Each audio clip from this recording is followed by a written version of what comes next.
Hey guys, this is Tyler with Southern California EMS Training Institute. Today we're going to be going through a medical emergency and a medical assessment, and we're going to be assessing our patient here. First things first, we're going to make sure we have our PPE and our personal and personnel safety. There's no environmental hazards. We're only dealing with one patient today. Call came in as abdominal pain. No additional resources needed at this time. Need for extrication and C-spine to be determined when we get on scene. We walk in, we see a general impression, we see a young male patient in his 20s, 30s, looks to be in moderate distress, seems to be holding his abdomen. Again, we're expecting chief complaint of abdominal pain at this time. Hi sir, how you doing? Good, how are you? I'm doing all right. What's your name? My name's Taylor. Taylor? Taylor, my name's Tyler. I'm an EMT. I'm here to help you today, okay? All right. Taylor, can you tell us what's going on? Yeah, I'm having some stomach issues right now. I don't feel good with my stomach. Okay. Can you tell me what year it is, Taylor? Yeah, it's 2020. 2020. And do you know where we're at right now? I'm at home. Okay. So my patient is alert. He appears to be ANO times 4. He is just responding to me. Right now I can take a look at his airway. His airway appears to be open, clear, and maintainable because he is talking to me. This time I'm going to move on to breathing. I'm going to assess his breathing for rate, tidal volume, and effort. His breathing appears to be about normal. I'm going to say about 14 times a minute. Appears to be full and effective. No need for oxygen at this time. I'm going to also go ahead and put on a pulse oximeter just to see where his pulse oximetry is at. And I'm going to go ahead and move on to circulation.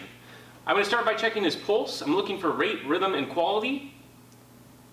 His pulse appears to be strong and regular at a rate of about 70 beats per minute. His skin's looking at color, moisture, temperature, appears to be pink, warm, and dry.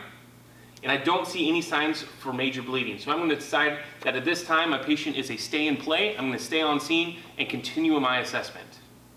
This time I'm going to delegate to my partner to go ahead and get some vital signs. I'm looking for all of my PR bells, my pulse, respirations, blood pressures, eyes, level of consciousness, lung sounds, skins, and my pulse oximetry. I'm going to go ahead and move into my, my patient history, looking at my OP, QRST, and my sample questions. All right, sir, so you said you had some abdominal pain?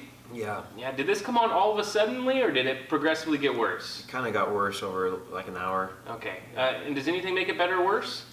When I stand up and walk around, it hurts a lot more. All right. And can you describe what it feels like right now?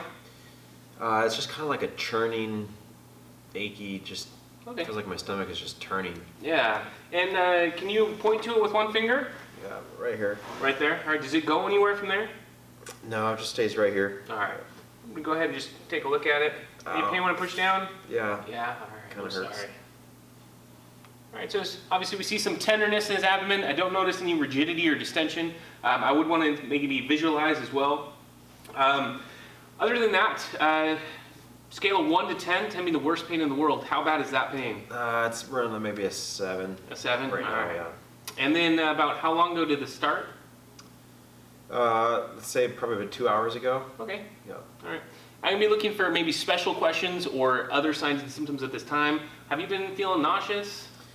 Not really nauseous. No, just my stomach really hurts. Okay, no vomiting I haven't then? thrown up or anything like No that. diarrhea? No. Okay. Do you have any allergies to any medications? No, not that I know of. Okay. Do you take any medications? Yeah, I take some pain relaxers or muscle relaxers, but I think I might have taken too much. Okay. I've been having kind of stiff, so I just took maybe a little bit too much than that in there right here. All right. This was the medication you said you took? Yeah, I normally I'm prescribed 2 pills, but I took about like 7 or 8, Okay. maybe even 10. Okay. And no other medications today? No. No. Any other alcohol or anything like that? No drugs or alcohol. Okay. No. And any medical problems I should be aware of? No, just besides sometimes I get stiff, like my knees and stuff like that, Okay. and I'm prescribed that, but besides that, no. Okay. And when was the last time you had to eat or drink? I had breakfast this morning. I had some Cheez-Its and some coffee. Okay. All right. Good breakfast. And then what were you doing when all this started? I was just watching TV. Okay. Yeah. All right. About what time did you take these pills? It's 12 o'clock now. Let's say around 10. Around 10? 10-ish, Okay. yeah. All right. So right now I'm just expecting that maybe my patient took too much of his medication. I could be looking into some other things as well. You know, maybe the patient's suffering from flu-like signs and symptoms, or maybe he's had some a poor diet or something like that.